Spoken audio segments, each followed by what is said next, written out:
The following is a presentation of the Matt Talk Podcast Network. It's time to go on the mat. The Cedar Valley's longest-running radio show devoted entirely to wrestling. Brought to you by Rolling Ford and the National Wrestling Hall of Fame Dan Gable Museum on 1650 The Fan. Welcome to On the Mat. I am Kyle Klingman of the National Wrestling Hall of Fame Dan Gable Museum, joined by Wrestling Salted Nut Roll, Jason Bryant. Welcome, Jason. I was actually under the impression that you were going to go with the creme brulee reference because, Andy Hamilton, Shane Sparks, and I, we had a bonding moment in Paris over creme brulee. I thought that was on a tee for you. I should have thought of that, but I thought Salted Nut Roll would have been a little more to your liking. I assumed you liked them. I was at the Minnesota State Fair yesterday. I did see plenty of deep-fried salted nut rolls, even though I did not partake. Well, you're partaking in our show. You're our rotating co-host since we do not have Doug Van Gelder anymore. Of course, Jason Bryant of Matt Talk Online. We have a lot to thank him for, that we get to listen to this great show on Matt Talk Online, his great podcast system. And you were overseas at the World Championships announcing for the entirety of the event, so you had a front row seat to all the great festivities that took place. Let's start out with a number. 52-0, Helen Maroulis absolutely destroys the competition. You were there to watch it live. Was it as impressive watching as live as it was online? It was amazing because we use the term jump levels a lot in wrestling, and how hard is it for you to fathom that for somebody to win the Olympics and then jump another level? She's won 3 straight championships, 2 worlds and Olympics in 3 different weight classes, and didn't give up a point this year. It was the only match, she did lose a match earlier this year when she bumped up 3 weight classes. She was up at Allie Reagan's weight in her first tournament back since Rio, but when she's down to 58 kilos in Olympic weight, she skipped over 55, and she just looked impressive. That foot sweep was shades of Matt Lackey, from 2003, Yeah. the foot sweep heard around the world. Well, I think Helen may have just replaced it because what she did was, there is a significant gap between her and the rest of the field. And no, we did not see Kaori Icho, that is her weight class, the 4-time Olympic champion from Japan. Not sure where she's at in the stage of her career. She's 31, 32 years old. Helen, about to turn 26, is just getting better every day, which is really hard to really try to fathom because she just had such a great performance in Rio last year. Then to come through and just destroy everybody, it really ruined Africa's moment because Marwa Amri and Odunayo Adekoroye were the first 2 women from the continent of Africa to reach a gold medal final. And then Helen just said, you're not going to make that history on me, and just crushed her. We are on the mat with Jason Bryant of Matt Talk Online. We are recapping the World Championships that just took place in Paris, France. The venue looked fantastic. You were there and you saw the layout. What did it look like to be a fan in that great atmosphere? I was down on the floor, so I was actually fortunate enough to have a good spot of all 4 mats, which is not always the case when you go to World Championships. The arena itself, if you take out all the wrestling, you put the bleachers fully out, it's probably about an 18,000-seat arena. So they have certain bleachers pushed back for head tables and press tribune and stuff like that. So I'd say they took about 4,000 or 5,000 out. Most of it was on one side. So I think the biggest crowd we did get was just a shade under 6,000. But the facility was first class. The sound system was amazing. The security was super tight, which can be annoying at times, but at least people who are not supposed to be there aren't going to be there. So that was one thing. The French Federation did a wonderful job in terms of logistics, and we had a lot of checkpoints to go through. Our host hotel was literally a walk across maybe 50 meters. Meters, the metric system, who knows, from the back door of the hotel. So everything was comfortable, always kept us hydrated, had good situations in terms of where to eat. And the arena was first class. And come 2024, that's when Paris is going to host the Olympics. That actually will not be the arena. They're going to build a brand new one next door to it between now and 7 years from now. But one of the best facilities I've been involved in wrestling. Madison Square Garden is always going to be near the top. So, Carver Hawkeye. But I'd say the Accor Hotels Arena in Paris was everything I think a wrestling fan could want.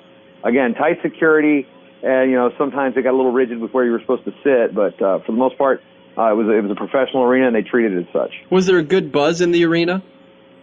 it's kind of always hard to tell because we're so used to what we expect as American fans. Like we center so much of our performance on college fan bases and things of that nature. And there was a buzz because whenever the Iranians show up, there are going to be horns. There's going to be people chanting and cheering. The DJs and the sound guys did a great job of getting the crowd pumped up. The French were great whenever there was a French wrestler on, whether it be an opening round match where they were going to get destroyed or coming through the repechage or like Kumba Larak in a bronze medal match on the women's side, waving flags. I mean, they were just animated and getting after it. But there definitely was a good build-up, and United World Wrestling deserves some credit on being able to build up the Snyder-Sadalayev thing as we finished out the entire tournament with those two meetings. With social media, we had news wraps that we were doing. So the buzz, it really varies by style because we see the European countries a lot more favorable to Greco, which is something the Americans definitely did not do well in. And then we see they root for their countrymen and women. And I think the Russians and the American fans in attendance really kind of set the pace the last 2 days. We are on the mat with Jason Bryant of MatTalkOnline.com. Stick around after Jason. Jason is our co-host for today. Stick around for Dan Gable, who was in Paris, France for the World Championships. And as we break down the World Championships with Jason, one of the storylines that didn't happen on the mat was when Jaden Cox wrestled. David Taylor sent out a tweet maybe questioning his heart in a match. How quickly did that tweet get buzzing at Paris, and how much did that affect the outcome of what Jaden Cox was able to do in the bronze medal match? Well, I don't remember if I saw it right away. It came around about probably 8:30 in the morning Eastern time, which is, probably is right after the loss. So we're in a break, and I think, I remember seeing it, and I remember seeing it pop up on my timeline. And I'm like, okay, this is going to be interesting. And then, a couple hours later, there's Jaden Cox wrestling in the bronze match. And as soon as he won the bronze match, and I saw him from across the way, and he sits there and he stops in front of one of the TV cameras. And I'm sitting there thinking to myself, he's responding right now. He is totally responding. I mean, it was just a gut feeling. I actually get on Twitter right away as in the middle of the tournament going, did anybody catch what he saying to the TV? Anyone? And then there was a stream of basically a response, which we heard in some of his post-match interviews to David. And then it's really interesting because is it a balance where the athlete, is it a competitive say, hey, you should have done better. I'm not sick to my stomach. This makes me sick. I'm like, it's for a lot of people, it seemed out of character for David because he's always been a very respectable guy. But hey, let's be honest, he's a competitor too. And I'm sure it's heartbreaking for him not to be there. And I don't know if that was the best way to handle it, but it definitely got somebody fired up. It got a lot of fans fired up on both sides of the aisle when it comes to Penn State fans and non-Penn State fans. But ultimately, we are Team USA, and these are guys in the national team. And, David Taylor was his training partner at the Olympics. So, maybe he knows that he can get the better of him in a room. He had the controversial finish. But I'm wondering if almost – I honestly, my personal feelings is I don't think that was the right reaction. But, I'm not part of David Taylor's inner circle of people, so I don't know exactly what he was thinking. I thought it was a little out of character for him. While you were watching the men's freestyle side of the competition, could you tell as it's unfolding that history was going to be made? No, actually, I actually thought just the opposite initially. When Logan Stieber goes out there and gets tacked, and then Zane Rutherford gets beat by an aging Russian that's representing Bahrain, and I'm sitting there going, uh-oh.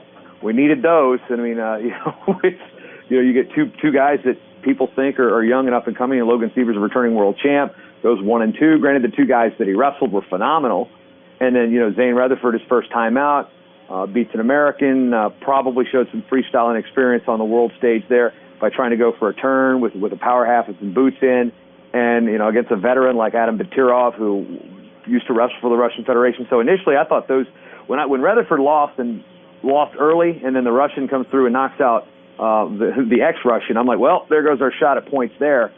And it wasn't until really the second day thinks that then, okay, and then the Russians start losing. And it could have been over earlier, but there was the mysterious phantom 4 points that happened in 2 seconds at 86 kilos it was Valiev, and it was like, are you kidding me?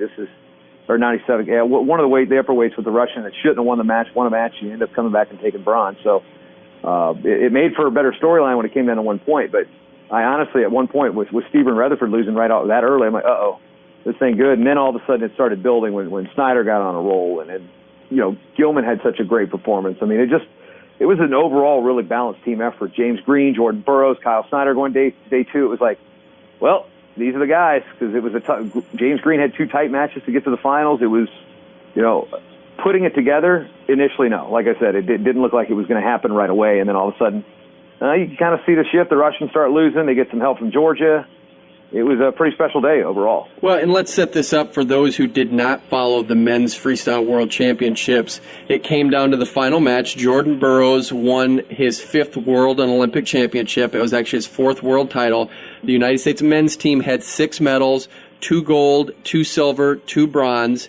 It came down to the very last match of the competition. It's tied between the United States and Russia. It's Kyle Snyder against Sadulayev in the finals. Sadulayev is the reigning 3-time world and Olympic champion at 189, going against Snyder, reigning 2-time world and Olympic champion at 213.5. Sadulayev moves up a weight class. They meet. The winner gets the additional point and wins the world championship, and it ends up being the United States that gets it. Snyder wins with a takedown with 30 seconds to go, wins 6-5. When I explain all of that, it seems surreal, Jason, that it played out that way to win the first world championship in the United States history since '95.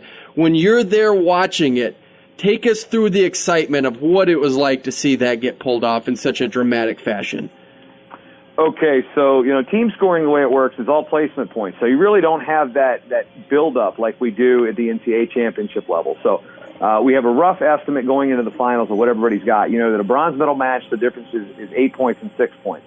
So oddly enough, the bronze medal matches get you more points than the gold medal matches, which are the difference between 10 and 9. So it's +1 if you win the final, +2 if you win the bronze. So Burroughs goes out, gets behind early like he did in almost every single match, if not every match, and then comes back and Jordan Burroughs doing Jordan Burroughs things, wins the gold, and then, okay, all right, up by 2. Then here comes the Russian with the bronze. Boom, there it's tied. And now we got James Green against Frank Chamizo. A win here can ice it, because that would, if, at worst case, the Russians could tie, and the U.S. would win with most chance. So we get there, and then all of a sudden, Green loses to Chamizo. And then now the table's set, and then it's like, people look at it. You could not have written this script any better if you're, it's almost an unbelievable type of script. It's like, oh, great, the inspirational sports movie. Of course the American's going to beat the Russian and win the team title. That's just not realistic. Well, guess what, folks? It's realistic because it happened. I saw it. Now, my wife just got me an Apple Watch for my birthday right before I left. I celebrated my 38th birthday in Paris. So I'm working on this thing. It's got a heart rate monitor on it. So right before the finals, we've got some build-up here. I hit it, and I was like, what is it? It's like, oh, wow, 121 beats per minute. With 3 seconds left in that match, I hit it again, like right after the takedown, and I'm like at 148 beats. It was the craziest thing, because even if you're trying to be unbiased as the PA announcer, and I was doing my best to give every call right down the middle. If it was 2 for Sadulayev, give him the big pop. If it was 2 for Snyder, give him the big pop. And it was, obviously you're an American, you're rooting for the American, and it was just Rocky 4, man. It was like the 15th round. There's the punch, counter punch, boom, championship.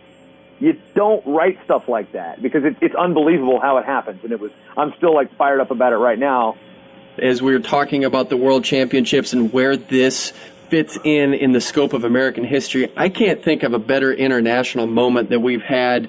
The U.S. Greco-Roman team winning the 2007 World Championships comes to mind, but in such a dramatic fashion, is this number 1 on the list of the most dramatic moment in U.S. history?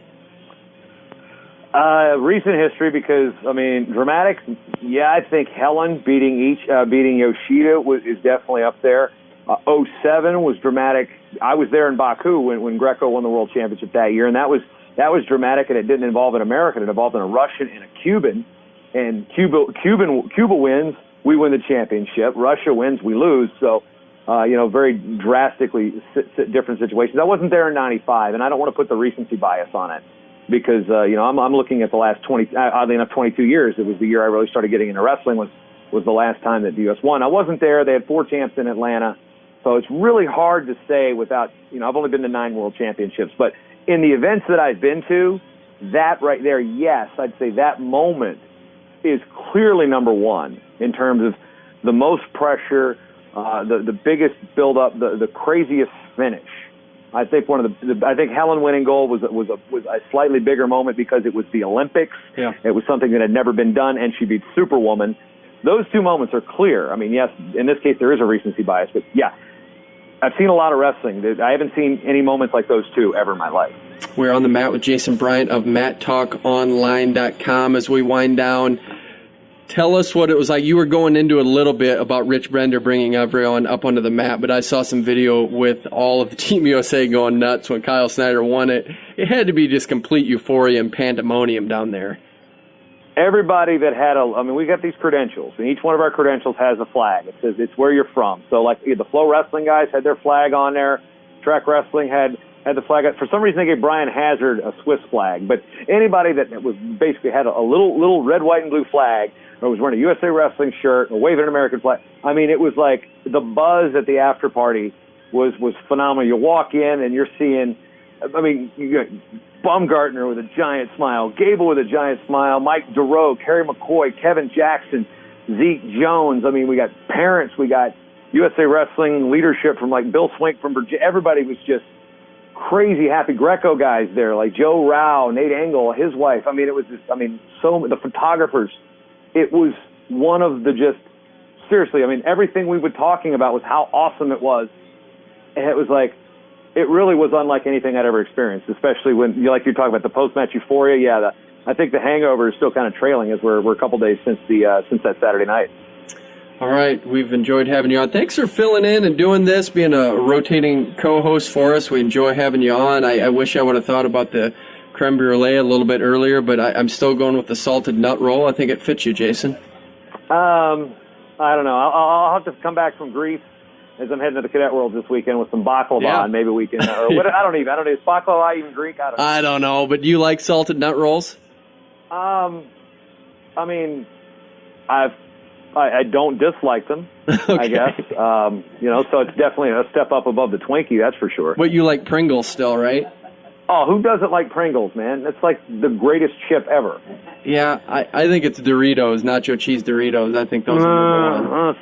Sour cream and onion or salt and vinegar Pringles, man. Give me a big Diet Pepsi and a tube of those, and they're gone. They cancel each other out.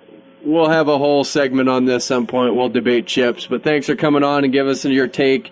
It was fun to relive it with you and get excited. Up next, we have 1972 Olympic champion, but more importantly for what just happened, 1971 world champion. He's the namesake of the National Wrestling Hall of Fame Dan Gable Museum. Dan Gable is next on the mat. 24 hours a day, 7 days a week. When all you want is sports, all you need is 1650 The Fan. We are back on the mat, 1650 The Fan. I am Kyle Klingman of the National Wrestling Hall of Fame Dan Gable Museum, and it's always an honor when you get to have the namesake of your organization on the line with us, Dan Gable. 1971 world champion, 1972 Olympic champion. Heck, he has 3 statues throughout the state of Iowa. Sports Illustrated named him the top sports figure in the state of Iowa, and we have him on the line to break down the World Championships in Paris, France. He was there for 2 days. The men's freestyle side, he got to see history being made, the first World Championship for the men's freestyle team since 1995. We had 2 gold, 2 silver, 2 bronze, and the United States beat Russia by 1 point. Dan Gable on the line with us. How are you, Dan? Hey, I'm doing real well. Thank you. And when I say that, the United States has had high hopes in the past where they thought they could win world championships or be competitive. It didn't happen. What made this year different from years past? Well, we had some proven competitors in the weight classes, and then we were able to come through in some situations where maybe they weren't quite as proven. So, it just, you put together, I believe we had 5 world medals going in. I could be wrong there, but by that I mean on 5 people that were on the squad with world medals, and 2, 3, 4, I believe 4 or 5. Anyway, so anytime you have that type of quality competitors that have been there before, and especially when you start looking at some of the consistency with who's on that team and how many times they've been there and what they've done, like a Kyle Snyder, who's, every time he's been there, he's won the gold. And you look at Jordan Burroughs, every time he's been there, except a couple times, and he's been there, many times, 4, 5, 6, 7 times, that type of stuff, and he comes back with a lot of golds and maybe once in a while a different colored medal, but you see that and you just know we got a good team. And what it does for you is it helps the total team going in, and it kind of puts people on notice and alert, and sometimes you win matches just on your reputation. And so we had what we thought a good, stable world team going in. Now, we had some guys that weren't there before as well, and just so happens, that helps them, but they actually came through a little bit. Gilman got a silver, and, I think Rutherford didn't place, but that was his first world championship. So, it's one of these things that you just can see it. And, I really wasn't going to go, but all of a sudden I said, it looks to be like history. And history, when you make history, I love to be a part of that. But more than that, even if you watch it. And so, I went there to Paris, and it came right down to the final match. And it came right down to the final 20 seconds. And it came down to the two most talked about wrestlers, pretty much, as far as, at least one side, the Russian, who he doesn't really shoot his mouth off, but he does talk quite a bit on social media. And he went up a big weight class, and so there it was, right in front of us. And we got to witness it right down to the last 20 seconds. And, of course, Kyle Snyder won that match. So that gave the U.S. that extra point, and we walked away with the team championship as well. Where were you sitting for all of that? Were you in the stands? What was your proximity to everything? I was pretty much on the 50-yard line, but high. There wasn't, on one, pretty much everybody sat on one side, and then like all the diplomats and the people that are like in charge of wrestling were on the other side. And so we had, we had 4,000 or 5,000 people on one side, I think, for the finals, which isn't too bad. Paris isn't really a big, France isn't really a big wrestling country, even though they do have quite a bit of history administratively. And, they've had some good guys. But, no, I was usually at the top. I was sitting with Mike DeRoe.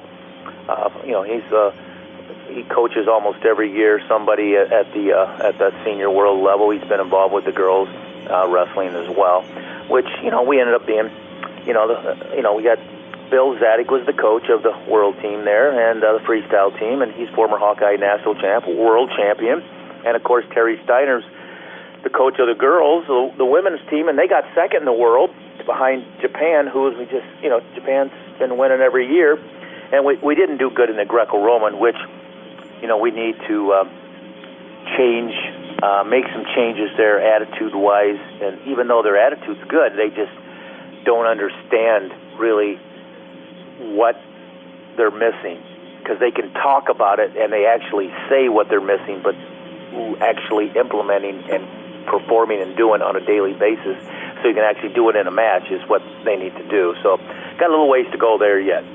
We are on the mat with Dan Gable, 1971 world champion and 1972 Olympic champion. He was born and raised right here in Waterloo, Iowa, namesake of the National Wrestling Hall of Fame Dan Gable Museum. And the emotions, you really captured it when you were recounting what happened between the Russian and the American, and Snyder wins it at the end. But do you get the same vibe as you would have been when you were coaching athletes or watching a Hawkeye wrestler? Were you losing your mind, and did your heart rate go up when you were watching that final match? I flew all the way to Paris to see that. But how did you feel? Were you the Dan Gable 97 where you're going nuts, or were you pretty calm? Dan Gable, even though I'm not Dan Gable, if you want to read my book. But the bottom line, and the one that you authored as well. But the bottom line is, no, it's you can watch it on TV, which you could, NBC. You could watch it on internet, which you could. You can watch it on track wrestling. But it's not like being there. You got to feel it, and the only way you can feel it is that when you're in the same arena and you watch what is going on and the emotion. And if you know the history, that helps a lot too. The one guy that really didn't come through that was, we could have outright won the thing was Logan Stieber, who won the Worlds last year during the Olympic year when we were down to 6 weight classes, and we had the weight classes for a World Championship that year. He won the World Championships last year, and he didn't score any points for us, and it was just not the same Logan Stieber that I've seen before wrestle, who's really good offensively, who's really tough-minded, who's not as good defensively, and so people score a lot of points on him, but he stays right in there, wears them down, and gets to him, where he basically didn't have the energy, didn't have the force that he needed for some reason, and I looked into it a little bit. I think, maybe there's a couple answers, but, it just shows that, we maybe could have done a little better even. Even Gilman, I mean, his final match, I mean, he was in on all the winning moves, but he got stopped on those moves. And you could say, well, the guy's that much better. You can say that, and the guy was absolutely very good from Japan, but his skill and technique in on those positions, I could see where he can improve there and actually win those positions instead of ending up in stalemates, kind of on the mat and with the leg, and which I think it might have happened 8 or 9 times, scoring opportunities where he just let him slide away because of just little teeny skills that you work on. So, we got a lot of good kids with attitudes that I think they'll take on that learning situation. I don't think Stieber's going to just sit back and say, well, I'm not that very good. Because, he got 10-pointed, I think, by the Russian. You don't want to get 10-fault out there. And he's usually going 14-13 matches points with the Russian, and he comes out on top. Well, he got 10-0 or 10-2 or 12-2 or whatever it is. The tech ball is 10 at that level. But so there's some reasons, and that's where Bill Zadig and the coaching staff, they can come back, because the Russians aren't real happy right now. They just lost for the first time at the junior world level in many, many years, and they just lost by 1 point. They won that. So, they lost by 1 point to America. And then they lost at the senior level by 1 point. They're still tough, and they're right in there, but I don't think they had any champions in any of the 3 styles, men's, women's, and Greco and freestyle. But they had a lot of points, and they actually, I still think they won the team championship in Greco, and Japan won it in women's freestyle, and that's where the Olympics are going. So a lot of effort being taken place with in Japan right now, continuing on with the female wrestling domination and trying to bring their males up. So because of the Tokyo Olympics in 2020. But, I think the bottom line is people are on notice right now, and you know what? The United States actually should be on notice too. And by that I mean we don't want this to happen just once every 25 years. We want it to happen every year, or we want to be in the thick of things every year. And so we got to take this thing in perspective. We can go on a celebration tour, if they want to call it that, and celebrate. But you know what? That day they celebrate, they better come right off the wrestling room from hard training to go to a celebration. Otherwise, you know what? We're not going to be there, and we're going to celebrate once every 25 years. So that's kind of how I look at it. We're on the mat with Dan Gable, 1972 Olympic champion and 1971 world champion. He was in Paris, France for the World Championships, which the United States won by a point over Russia. You mentioned Thomas Gilman, who had a silver medal at 125.5 pounds. That's relevant for a lot of reasons, especially in the state of Iowa. We've had 5 native-born Iowans. You are among that group that have won a medal at the World Championships. What does that do for the state of Iowa? What does that do for the University of Iowa to elevate wrestling in this state? Well, we're not a professional, even though they're going to start another pro league pretty soon, but they haven't really went very well. The closest thing we have is the MMA, and, that's a lot of boxing and a lot of other, styles. So that's really and that's a complete different system. So our toughest and highest level of wrestling, is Olympic wrestling, and then in the non-Olympics year, the World Championship, and to get another medal, which we like to get medals every year, and so we've been kind of void. But a native Iowan, Thomas Gilman, is especially good because he was pretty much on his way to win 2 national titles in college and ended up a little short, so this can give him a little bit of a boost for the future and kind of not make up, you can't make up, but just kind of really show that where you should be. And I think he should realize that he's not really a guy that should be standing on second place podiums too often. Just with his ability and his attitude, he just got to get a little bit better. And is it just because because he's maybe scientifically or hereditary? Can he get better that way? No, maybe not there. Maybe he's doing all he can there, but he's definitely got a lot to learn about the sport, about scoring on top, about scoring on go-behinds when people come in on him instead of hanging out in the front a little bit and getting these front headlocks, about finishing a single leg by not just trying to drive the guy out of bounds, going to the finish, getting his hips in, and cutting that corner. I'm just saying a lot of these technical things that I see that he can get better on, and grabbing a leg and pulling it to him, which is not so good because there's all the weight that's coming on him, and that's one of the reasons why he ended up on his belly 5 and 6 times. He was trying to weight lift a little bit instead of wrestling. In wrestling, you don't weight lift. You just stay away from that weight and execute. So the bottom line is he can get a lot better.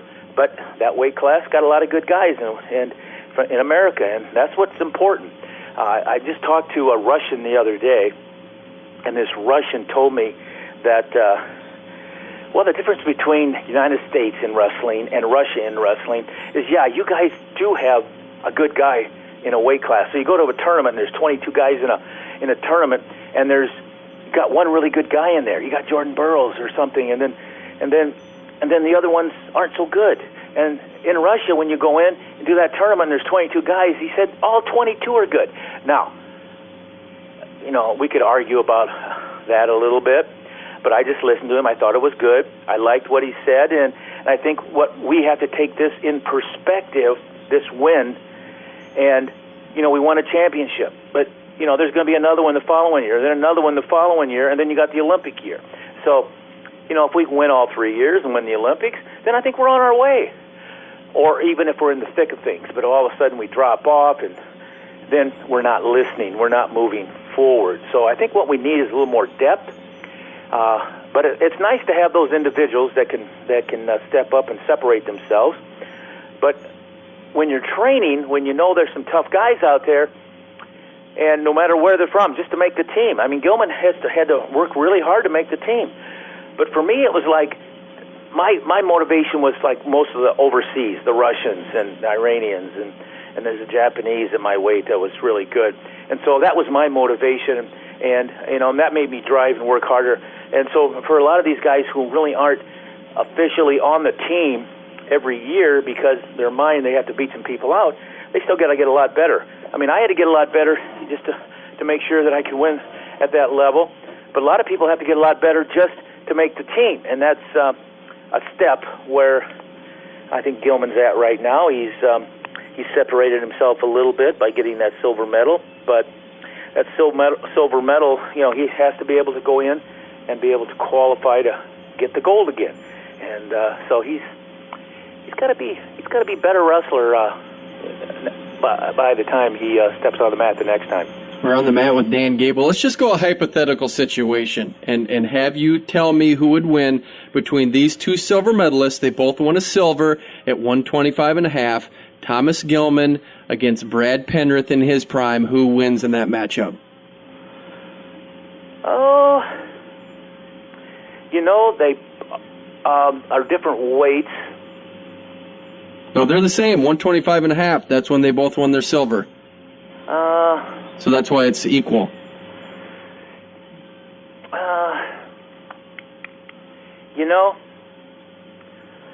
right now, I would say that Penrith got an edge on his scoring ability right now. He can shoot right, he can shoot left. He can high crotch right, he can high crotch left. I think his scoring ability is maybe a little more right now. But Gilman, wait a minute. Penrith's really strong too. Exactly. Yeah, he's really strong. So that would actually be a pretty good match. And since they both got silvers, it's hard to say. But the one thing that we can prove is in the future, because Penrith ended up with the silver medal. And if Gilman ends up with the silver medal, then I'm going to call it a draw. All right. But if Gilman goes and wins that gold medal, then he's got it all over Penrith. So he's got a chance to prove it in terms of actual competition, and I don't have to sit here and tell you who's going to win that match. All right, we got to close out this segment, but we're going to be back with more Dan Gable on the mat next. Log on and listen online at 1650thefan.com, the online home of 1650 The Fan. We are back on the mat, 1650 The Fan. I am Kyle Klingman of the National Wrestling Hall of Fame Dan Gable Museum, along with the namesake of that museum, Dan Gable. He was a 1971 world champion, 1972 Olympic champion, didn't surrender a point in that 1972 Olympic Games. Let's talk more hypotheticals. We talked Penrith versus Gilman. Let's just do a hypothetical. I don't even know if you followed the McGregor-Mayweather fight. It was a big fight that happened while you were at the World Championships. McGregor being the mixed martial artist, Mayweather at 40 is the boxer. Let's just put a hypothetical for you. Let's say you're 40 years old, and the best judo player at age 29 says, I want to challenge Dan Gable to a wrestling match. He's at the peak of his game. Would that judo player beat Dan Gable at the age of 40? Absolutely not. At 40, I was still winning world titles. I could have. But the thing is, you've hit it right there. There's two complete different martial arts. And for me, I don't know whether Mayweather actually let him go 9 rounds or what, but that guy must be one tough dude if he can go 10 rounds. Do you know I had a piece of that fight? You know that? What do you mean you had a piece of that fight? Well, they called me. The manager for Conor McGregor called me from Ireland. Oh, yeah? Oh, he texted me, and he asked me a few questions.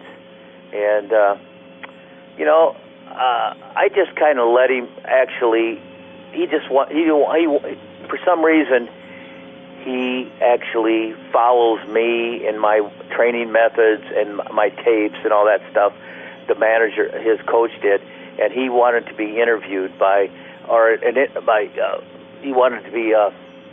somebody wanted to interview him. I think it was the ESPN guy. Anyway, Wright Thompson, you know that guy's name, right? Wright Thompson, sure. Yeah, so he just didn't know who he just wanted some credibility, so he wanted me to verify because he knew he did an article on me, and so I actually verified him that he was a great guy, and he went in and did a great article. But more than that, he didn't ask me for any tips or anything because it's a whole different ball game. One guy did call me and ask me about how I would, if I was McGregor, if I was not a boxer like Mayweather, how would I fight him? And I just said this: the only way. It's kind of like Americans and Russians. It's very, very amazing how they both think alike in some ways, and they both analyze themselves. And the Russians don't want it to be close coming down to the final minute. They don't want it to be because they know it's the American advantage. And in both cases, we won, against top-notch Russians. So, it's like I was actually sitting next to a Ukrainian, and he was telling me the whole time during matches, and everything he was saying, I looked at him and I said, wow, do I have you guys pegged? I mean, you're telling me everything that I think about you, and it's an advantage for me as a coach in coaching my athlete. You know, they were just talking about conditioning, and they were talking about having to put people away early, and they were talking about the motion of American wrestlers and you know, that type of stuff. And it's all in their head. And just even in the final match, believe it or not, there's only 30 seconds left in between periods. You get a break of 30 seconds to get coached, to get dried down. The tactics that the Russian used to get over a minute for rest was unbelievable. You would have had to watch it to witness it. I watched it. I witnessed it. It was a perfect scenario. And I'm not so sure the officials were also, that was like a tactic that they could use to help maybe recover the Russian a little bit to be able to get through that last period. But, you know, I really enjoyed a tweet that I heard by the Russian with Snyder. He actually gave him a lot of credit. So usually don't hear that too much. But he didn't, not want to take the challenge for the future. And he said, you got me this time. But, you know what, I've heard that before.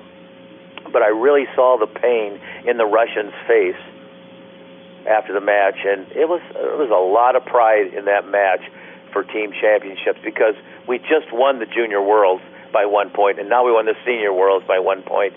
And we got the Cadet Worlds coming up this week, so I'm not sure what's going on there. But that's a lot of pride for the United States wrestling in 1 year, and it's a lot of downers for the Soviet Union, or I should say, in Russia.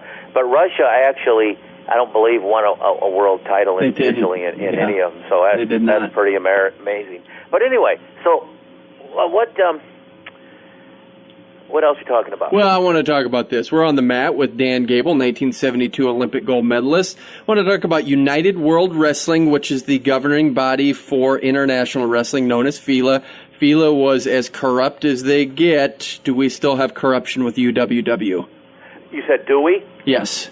Well, you can't change overnight. And you know what? You'll never get to the point that there isn't some corruption, but you got to get it to where it's under control. I think it's getting more under control, even though you're not going to get, even in committees in America, even on American situations, you just got a lot of people thinking a lot of different ways. And anytime you have that, there's people wanting to go their own way, and that's just the way it is. But in Olympic wrestling or an Olympic competition, it's always the country that wants to win, or the individual, and what can we do? And just like that extra 35 seconds you got a rest time, you know, there's ways of doing things between the officials, between the corner man. You know, you learn those things. And we're not ever going to get away, but we got to continue to work on it to make it so it's workable. And our sport always needs a little bit of tweak to make it more exciting, to make it more simplicity from an understanding point of view, and all those kind of things. So, you know, I think that that brings up to me that second book I did on A Wrestling Life too, with you, Kyle. And I think that right away in the beginning, when we had those Gable trained and introduction principles, I think that's what it's all about. You know, and you can read each one of them, you can understand each one of them, but that book kind of tells you the story of success. And I think actually UWW needs to read that, because sometimes they make things so complicated that it's difficult to understand, or they make it so complicated that they can just go ahead and actually cheat, if you want to use the word cheat. Yeah. And there's no way in heck that should be a part of, I mean, close calls are close calls, and they go either way. But when it's an outright, and you're taking something away from somebody, that should not happen in sport or in any other business as well. So I think that that book will kind of tell you the story about what takes place. But you know what? We're not as bad as we used to be, and we're heading in the right direction. We just got to keep heading in the right direction. Just like everything in life, if you don't step up every day and do the right thing, then the culture stays the same. If it's bad, it's bad. But if you want to make it good, you got to change it a little bit for the better, better. And over time, it'll be better. It won't change in 1 year or 2 years.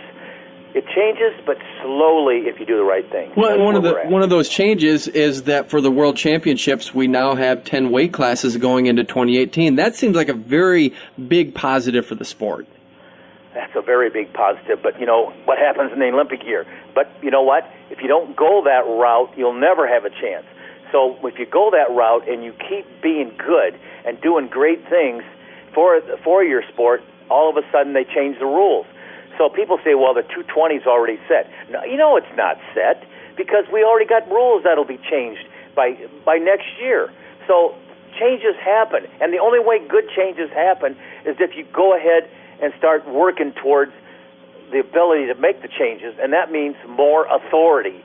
And so we need that, and we have to have that, and we have to have the belief of other people at higher levels than we are that can make those changes, and they can see that what we're doing is really valuable. And, we don't want to have 30 weight classes go down to 18 for the Olympics, and that's what's going to happen right now. And everybody says, well, that's just going to happen. Well, you know what? We don't know for sure that's going to happen because some guy of authority may step up and say, wow, this is pretty cool. This is pretty good. We need to make this change right now. What would you have done? Change sometime. Hey, what would you have done if there were 6 weight classes and you had to go down? Would you go 143 or 163? I don't know. It didn't matter. I could win either one of them. Well, I want to know what you would have decided, though. I probably would have wrestled both. You can't do that. Well, I don't know if you can or can't. I'm saying you're going 143. You can wrestle freestyle and Greco. You could have done both that way, but I'm saying in freestyle. Why don't you, I don't think I could have gone any lower than 43, but I could probably make 43. I made 42 in college. Yeah. So, but I don't know. Who knows? Who cares? Well, I do. It's just an interesting topic. I already told you the answer. I could win both. Yeah, okay. So I'm saying you would go 143. You're saying you'd win both. So we'll never know. You're still a gold medalist at 149.5. Actually, if you figure it out, it's 149.9. But 149.9, okay. That's okay. It's 68 kilos. That's actually, in reality, it's 68 kilos. 68 kilos. Dan Gable, 1972 Olympic champion at 68 kilograms, is on the mat with us as we look forward to what's coming up. There is going to be a great event in Iowa City. The World Cup is going to be in Iowa City, Iowa. How do we make sure that's packed like the Olympic trials was packed? Well, we got to first of all figure out how to get the Iranians in. They did not place in the top 8. That's right. So they're not one of the automatic qualifiers, top 8 teams. And they usually bring 1,000 people with them, and they're screaming and yelling, and they usually have a chance to win. And they got 9th. For some reason, I guess they had a new team or something. I don't know what their excuses were, but at the same time, they're one of the top 3 wrestling countries year in and year out, and you don't have a World Cup without them. But, that's the way it is, and we'll see what happens. I think to give Iowa fans a really good understanding of who the Iranian fans are would be a lot of fun right there in Carver because they make a lot of noise, and we would like them to be there. But the bottom line is, hey, right now it's the USA and it's Russia. I mean, 1 point separated the junior world, 1 point separated the senior world. We're going to see what happens in the cadet world, and we want to see more of USA and Russia in wrestling because those are unbelievable matches. And you know what? We can look forward to that right there in Carver Hawkeye Arena in April of 2018. Did you sign any autographs when you're in Paris over at the World Championships? Oh yeah. Did you? Yeah. Just a lot of foreigners, or are they more domestic? Everybody's the same to me. Yeah, well, that's good. I like that. Was it well worth the time to be over there and witness history? I was in a daze. I didn't get any sleep. I thought I was drugged. I might have been, but no, I was there. I saw it. I didn't. I'm back home now. I'm recovering. I'm getting up there, but I probably won't travel alone again. But it was well worth the trip. Like I said, it's nothing like being there and smelling it and seeing it.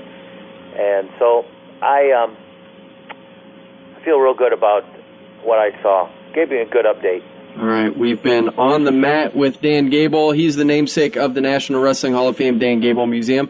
Thanks for spending 2 segments with us, Dan. We appreciate the time as always. Yeah, hey, we got to get that museum renovated. So can we get some people to step up and help out a little bit? I hope so. I appreciate the last minute here. Just a plug for that. We are going through a renovation, so anyone that wants to get involved, call us, and we will get you invested. So we want to get that bigger and better than what it is right now and make it happen. So appreciate the plug on that, Dan. Yeah, thank you. All right, that was Dan Gable, 1972 Olympic champion and namesake of the National Wrestling Hall of Fame Dan Gable Museum. Just to recap, we just had history. The United States men's freestyle team won the World Championship for the first time since 1995. They won it by a point. Came down to the last match. It was tied. Kyle Snyder, 2-time world and Olympic champion. He's only 21 years old. He won the final match. That match gave him 1 point, and that was the deciding point for the United States to win the Freestyle World Championships. It was a great moment. If you have a chance, Google Kyle Snyder. You can relive it all. We have 2 legends in the sport right now in Jordan Burroughs and Kyle Snyder. We had a legend on the program today in Dan Gable. He was on 2 segments. Thanks to Jason Bryant of MatTalkOnline.com for being our guest co-host. I'm Kyle Klingman. You've been listening to On the Mat on 1650 The Fan. You've been listening to On the Mat, the Cedar Valley's longest-running radio show devoted entirely to wrestling. Brought to you by Rolling Ford and the National Wrestling Hall of Fame Dan Gable Museum on 1650 The Fan.